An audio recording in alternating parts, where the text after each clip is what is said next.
This is my world history honors interview project with Myvo, my boss. You didn't have to say that. So, just kind of explain why your family decided to immigrate. Just kind of tell your story, and then we can work from there. Okay. So my parents wanted to move to the United States, basically for a brighter future for me, more so for them. Um, Although I have other siblings that decided to stay in Vietnam, they're all married, and all had kids. So at the time, they did not want to move to the United States. But yeah, so it's just for me to have a better education and a brighter future. Okay, so how old were you when your parents decided to move? I was 7. And what was it hard to pick up everything and move to a brand new country, or were you so young that you didn't really remember a whole lot? Yeah, I think I was still too young to remember what it was like, but I could definitely say it was hard to adjust because it's a totally different country, not knowing the language and just the customs that are here in the United States. So, how did you guys get from Vietnam? Did you take a plane or a boat, and where did you end up going through once you got to the U.S.? Were you on the West Coast, the East Coast? So we were fortunate enough to be able to fly to the U.S. and we actually flew to California first. My dad had an uncle that lived in California, so my parents decided, well, since California is very much so populated with Asians or Vietnamese people more so, we moved there, but it was hard for my parents to find a job or more so to commute just because it was long distances to go anywhere. That we, within a 6-month time frame, moved to Dodge City, Kansas, where my mom had a sister that lived there. So, did your parents' family also immigrate from Vietnam, or was it more of they were born in the U.S.? How did you guys know that they were there? How did you get in contact with them? So in California, my dad had an uncle that immigrated by boat in the 70s, so after the Vietnam War. My aunt, which is my mom's side, her family came over shortly after the war as well. We didn't move to the United States until 1995, so it's years and years later. But yeah, that's how we knew of California and Kansas. So, why did you end up moving into Wichita to start your life with, now the restaurant and your family? So, I went through elementary, middle school, and high school in Dodge City, and by the time it was college, I looked into going to school somewhere near home, but not too far. So Wichita was, within 2-3 hour drive. So started school at WSU and got a degree in dental hygiene. Practiced that for about 10 years and decided, well, let's do something different. And here comes the restaurants. How would you say that immigrating has impacted your life as well as your family's? Has it helped it improve? Do you wish that you could still be back in Vietnam despite some of the issues there? Do you miss your siblings? Kind of explain how immigrating has impacted your life and your family's. I mean, I would say moving to the United States had improved or just really in a positive way impacted our family because, again, I like to stay humble, but to say that I've become successful, is something for my family to be proud of. At least I hope my parents are proud of me. But no, it's I do miss. We have a huge extended family in Vietnam. From not only my 3 siblings, but aunts, uncles, grandmas are all still in Vietnam. So it is nice to be able to got the education that I did receive, and to become a business owner as today, to be able to provide for the family near and far. So I think overall, I would say there's no regrets in moving to the United States. I feel fortunate, very blessed to be here. So I know you've talked to me about how you try and keep your some of the values and the customs that your family had in Vietnam, even now being here in the U.S. Is that easy? Do you feel like you're judged for it by other people here, or do you feel like most people are accepting of that? Because I know there's kind of a not so much stigma, but Americans tend to be sticklers for their own customs and wary of outsiders, to say. Well, I appreciate, and here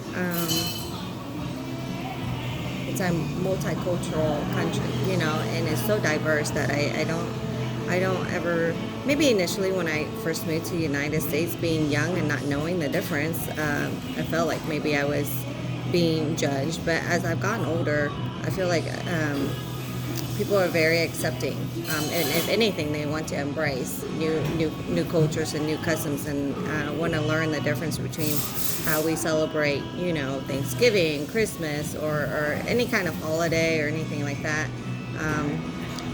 For instance, Thanksgiving, we typically don't have turkey. We have our regular Asian feasts with fried rice and whatnot, but. So I like to accept both cultures, and with my kids, make sure that they are able to decide themselves how they choose to celebrate going forward. And kind of on that same note, with having moved here, not knowing, you didn't know English, correct? I did not. So having not known English and starting school in America, what was that like, having to learn the language as well as having to start a brand new life and make new friends and learn the culture, like you said earlier? So being as young as I was, it was hard to make new friends, and learning the language took me a while. I remember having to stay back after school for months. And I was fortunate to have a teacher that, like an ESL teacher, that basically stayed after school, 10, 15 minutes each day to help me improve my English. But I wasn't going to give up, and because I knew my parents gave up a lot for us to be here.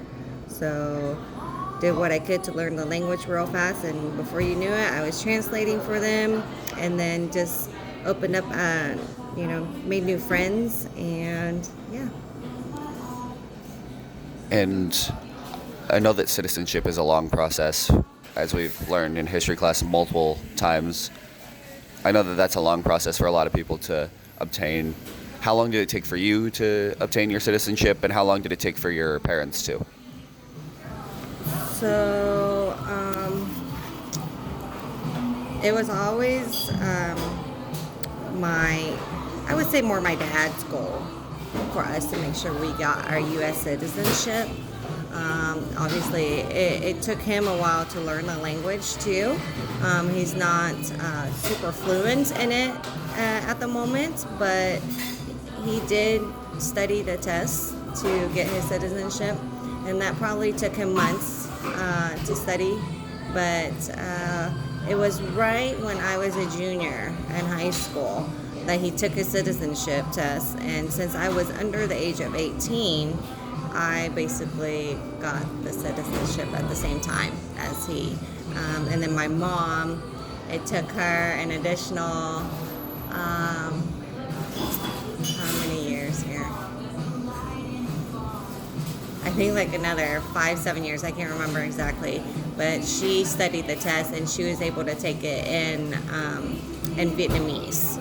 So because she's till this day still doesn't know very much English. She can understand it, but can't really speak it. And and with that, your parents you've mentioned multiple times your parents gave up a lot for you to be able to be here. What was their life like in Vietnam? What they've told you or what you're willing to share? Because I know that some of that is more private. So actually, my parents had a good life in Vietnam. My mom actually had. My mom. My mom had a restaurant, a pho restaurant in Vietnam of years. Very popular restaurant in a little small town. And my dad was learned by trade to side by side with an architecture.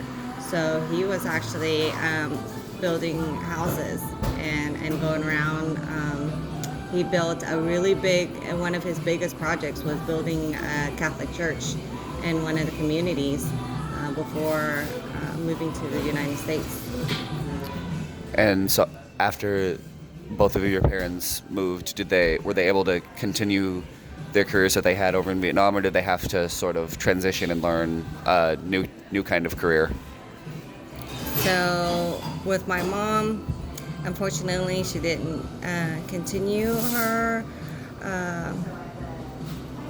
entrepreneurship. I guess with the restaurants, she and then my dad, since he didn't have any like real education, like a school or a license or any kind of degree. Since he just learned by trade, he was not able to pick up any kind of, jobs that were related to architecture or construction. They both started jobs at the beef packing plant in Dodge City. So, coming from Vietnam, I know you've said that you don't remember much, but you were born in the 90s, or 89? That's a mature age here, 88. 80. So you were born in the late 80s. Was evidence of the war still noticeable there, or what had the area the country, the area that you lived in kind of recovered from it in the 20-ish years that had passed since the war? I think it was not noticeable as far as since the war, how much was still, how do I say, it's still a communist country, but you don't see so many people, how do I say? Okay, I guess not much. I don't know how to put it, but it's more of a developing country now, and I think people still have their, freedom to speech, but they do have to be careful of what they say and do.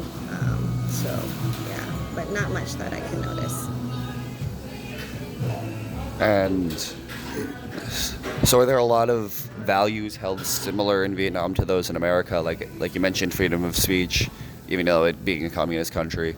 And then there are some other things like the birthright citizenship here in the U.S. Is that a thing in Vietnam? So are you like a dual citizen, or did you lose your Vietnamese citizenship when you immigrated? Hold on, say that again, Ben. Do you have like dual citizenship in Vietnam and in the U.S., or did you lose your Vietnamese citizenship when you immigrated? I'm not sure about the whole citizenship thing in Vietnam, but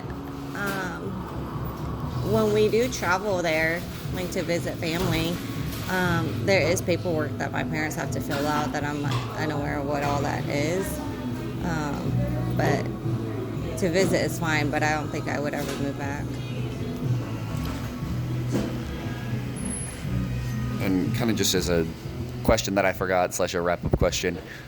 Do you remember the name of the town or the city that you used to live in Vietnam?